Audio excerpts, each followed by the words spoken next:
ದಿನ ಕಳೆದಂಗೆ ಪಯಣ ಮೇಲಿರೋ ಒಲವು ಹೆಚ್ಚಾಗ್ತಾನೇ ಹೋಯ್ತು. ದಿನ ಕಾಲೇಜಲ್ಲೂ ಅವಳ ಜೊತೆ ಮಾತಾಡ್ತಾ ಇದ್ದೆ. ಕಾಲೇಜಿಂದ ಬಂದ್ಮೇಲೂ ಕಾಲಲ್ಲಿ ಅವಳ ಜೊತೆನೆ ಮಾತಾಡ್ತಾ ಇದ್ದೆ. ದಿನ ಏನ್ ಕೆಲಸ ಮಾಡಿದ್ರು ಅವಳಿಗೆ ಹೇಳ್ತಾ ಇದ್ದೆ. ಅದ್ ಹೇಗೆಂದ್ರೆ ಅವಳ ಪ್ರೆಸೆನ್ಸ್ ನನ್ನ ಲೈಫಿನ ಎವ್ರಿ ಮೂಮೆಂಟ್ ಅಲ್ಲಿ ಇರ್ಬೇಕು ಅಷ್ಟೇ. ಅವಳು ನನ್ನ ಕಂಫರ್ಟ್ ಝೋನ್ ಆದ್ಲು. ನಾನು ಎಲ್ಲಾ ವಿಷಯನ ಅವಳ ಜೊತೆ ಶೇರ್ ಮಾಡಕ್ ಸ್ಟಾರ್ಟ್ ಮಾಡಿದೆ. ನಾನು ಎಲ್ಲೇ ಹೊರಗಡೆ ಹೋದ್ರು ಅವಳ ಆಬ್ಸೆನ್ಸ್ ನನಗೆ ಕಾಡೋಕ್ ಸ್ಟಾರ್ಟ್ ಆಯ್ತು. ಕ್ರಶ್ ಇರೋದು ಲವ್ ಆಗಿ ಕನ್ವರ್ಟ್ ಆಯ್ತು. ನಾನು ಹೊರಗಡೆ ತಿನ್ನೋಕೆ ಮೂವಿಗೆ ಹೋಗೋಣ ಅಂತ ಕರೆದ್ರು ಅವಳು ಬರ್ತಾ ಇರ್ಲಿಲ್ಲ. ನಾನು ಅವಳು ಇನ್ನೂ ಸ್ವಲ್ಪ ಕಂಫರ್ಟ್ ಆದ್ಮೇಲೆ ಬರ್ತಾಳಂತ ಅನ್ಕೊಂಡೆ. ಬಟ್ ಅದೇ ನನ್ ದೊಡ್ಡ ತಪ್ಪಾಗಿತ್ತು. ಒಂದಿನ ನಾನು ಕಾಲೇಜ್ ಹೋದಾಗ ಒಬ್ನು ನನ್ಗೆ ಬಾ ಮಚ್ಚ, ನಾನ್ ನಿಮ್ ಜೊತೆ ಮಾತಾಡ್ಬೇಕಂದ. ಅವನೇ ಲಿಂಗರಾಜು. ಅವನು ನನ್ ಕಾಲರ್ ಹಿಡ್ದ್ಬಿಟ್ಟು ಇನ್ಮೇಲ್ ಪಯಣನ ನೀನು ಊಟಕ್ಕೆ ಮತ್ತೆ ಮೂವಿ ಕರೆದು ಡಿಸ್ಟರ್ಬ್ ಮಾಡ್ಬೇಡ ಅಂದ.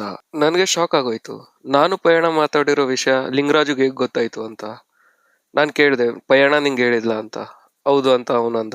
ನಾನು ಹೋಗ್ಬಿಟ್ಟು ಪಯಣಗೂ ಕೇಳಿದೆ, ನೀನ್ ಲಿಂಗರಾಜುಗೆ ಹೇಳ್ದ ಅಂತ. ಅವಾಗ ಪಯಣ ಹ್ಞೂ ಹೇಳ್ದೆ ಅಂತ ಹೇಳಿದ್ಲು. ನಾನು ಪಯಣಗ್ ಹೋಗಿ ಹೇಳಿದ್ದಿಷ್ಟೇ, ನಾನ್ ನಿಮ್ಗೆ ಡಿಸ್ಟರ್ಬ್ ಮಾಡ್ತಾ ಇದ್ರೆ ನನ್ಗೆ ಹೇಳ್ಬೇಕಿತ್ತು, ಲಿಂಗರಾಜುಗಲ್ಲ. ಅವತ್ತೇ ಕೊನೆ. ನನ್ನ ಜೀವನದ ಪಯಣದಲ್ಲಿ ಪಯಣನ ಪಯಣ ಮುಗ್ದೇ ಹೋಯ್ತು.